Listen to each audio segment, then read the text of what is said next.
dikasihi Tuhan, salam sehat, salam sejahtera untuk kita semua. Jumpa lagi dalam renungan harian kita bersama saya, Suster Petronella Berukaro KSCC. Hari ini hari Jumat tanggal 18 November 2022, hari biasa pekan ke-33. Bacaan Injil yang akan kita renungkan diambil dari Injil Lukas bab 19 ayat 45 sampai ayat 48. Lalu Yesus masuk ke bait Allah dan mulailah ia mengusir semua pedagang di situ. Katanya kepada mereka, "Ada tertulis, rumahku adalah rumah doa, tetapi kamu menjadikannya sarang penyamun." Tiap-tiap hari ia mengajar di dalam bait Allah. Imam-imam kepala dan ahli-ahli Taurat serta orang-orang terkemuka dari bangsa Israel berusaha untuk membinasakan dia. Tetapi mereka tidak tahu bagaimana harus melakukannya, sebab seluruh rakyat terpikat kepadanya dan ingin mendengarkan dia. Demikianlah sabda Tuhan. Saudara-saudari yang terkasih, tema permenungan kita hari ini adalah Tuhan tinggal di hati yang tidak dikuasai keserakahan. Saudara-saudari, pusat peribadatan bangsa Israel adalah bait Allah yang terletak di Yerusalem. Seluruh kegiatan dan perayaan keagamaan diselenggarakan di tempat itu. Tujuan bait Allah dibangun sebagai tempat untuk beribadah dan juga untuk mempersembahkan kurban bakaran. Dalam perayaan dipersembahkan hewan sebagai bagian dari ibadah mereka. Maka bagi mereka yang tinggal jauh dari Yerusalem mengalami kesulitan untuk membawa hewan yang akan dipersembahkan di bait Allah, jalan terakhir mereka membelinya dari para pedagang di situ. Akibatnya muncullah perdagangan hewan. Selain itu, ada juga persembahan uang. Uang yang dipersembahkan adalah mata uang Israel, bukan mata uang asing. Karena mata uang asing saat itu memiliki gambar manusia atau hewan dan dipandang sebagai pelanggaran atas kekudusan bait Allah.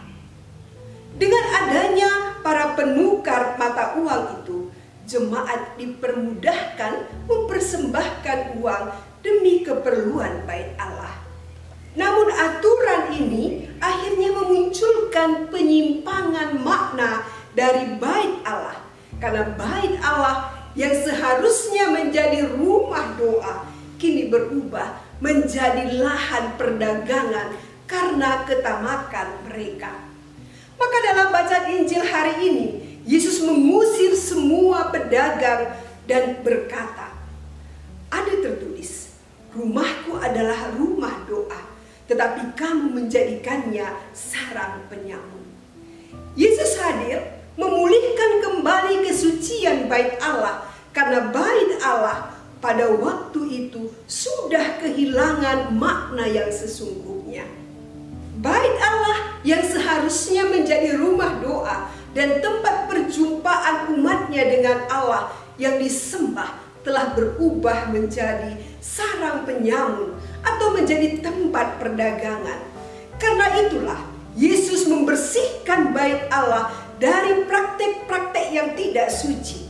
Tindakan Yesus ini tentu saja mengusik para imam-imam kepala dan ahli-ahli Taurat serta orang-orang terkemuka dari bangsa Israel.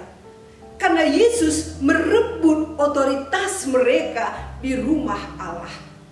Tetapi mereka tidak tahu bagaimana mereka harus melakukannya, sebab seluruh rakyat terpikat kepadanya dan ingin juga mendengarkannya. Saudara-saudari, ketika kita terpikat kepada seseorang, ada kerinduan untuk selalu dekat dengannya, mendengarkannya, melakukan apa yang dikehendakinya, tidak peduli pada apa kata orang. Demikian, keterikatan kita pada Yesus juga mengajak kita untuk selalu dekat dengannya, mendengarkan sabdanya, dan melakukan kehendaknya. Jika kita setia mendengarkan sabdanya, melakukan kehendaknya dalam hidup kita, maka kita dapat tumbuh dalam kekudusan. Tuhan memanggil kita menjadi orang suci yang menyembahnya dengan hormat dan berterima kasih atas kebaikannya yang besar kepada kita. Tuhan memanggil kita untuk menjadi tempat kudusnya, di mana Tuhan dapat tinggal di hati kita yang tidak dinodai oleh keserakahan. Maka mari kita membersihkan hati kita dengan setia mendengarkan sabdanya, agar hati kita layak menjadi bait kudus Tuhan, tempat Tuhan tinggal di dalam hidup kita. Tuhan memberkati.